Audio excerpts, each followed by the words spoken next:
When it comes to spacefaring nations, there are only a small handful. But if we're to truly consider humans to be a spacefaring species, that implies all nations and cultures have the opportunity to boldly go. So how does a nation without a dedicated human spaceflight program take those first small steps? And why should they? That's exactly what the Republic of Türkiye had to answer as they set out to send their first Turkish citizen into space. Merhaba, I'm Mike Antares, and welcome back to another episode of Space for Humans.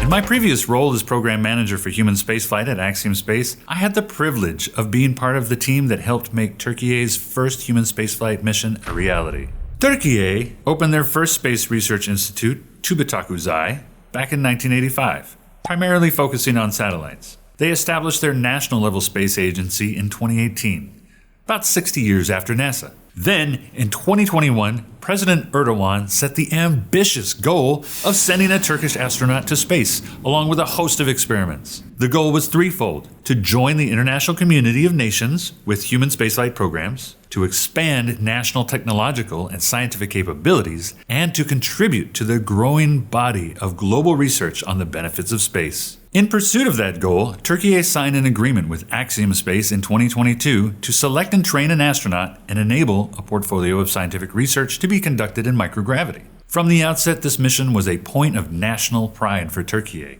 replete with the hashtag Bu Görev Senin.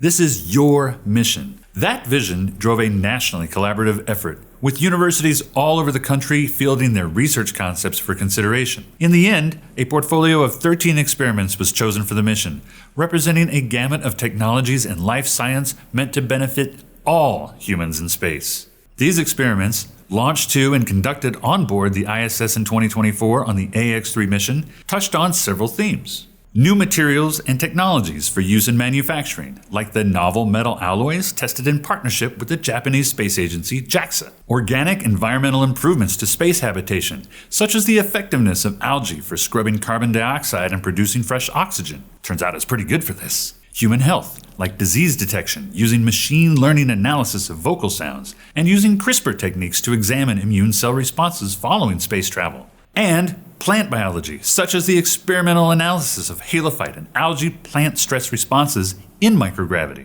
There was even an opportunity for Turkish teenagers to get involved in the action. One of the experiments was designed by middle school STEM students to study the effectiveness of the natural bee extract propolis for use as an antimicrobial product. Beyond just the point of pride, the space market, currently valued at $300 billion, on its way to $1 trillion or more by 2040, represents a lucrative investment for countries. So, for a country like Türkiye, fielding a portfolio of microgravity experiments means an upskilled workforce, experience in space research, improved international partnerships, and additional investments in the Turkish economy. And that's in addition to benefiting human spaceflight and further research on Earth.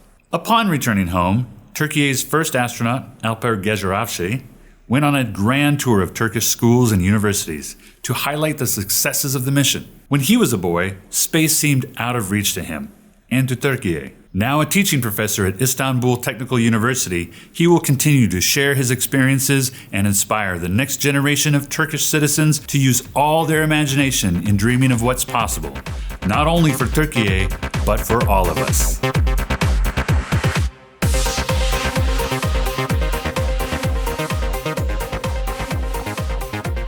Teşekkürler. Thank you for joining us for this episode of Space for Humans. Don't forget to comment, share, like, and subscribe for more content like this.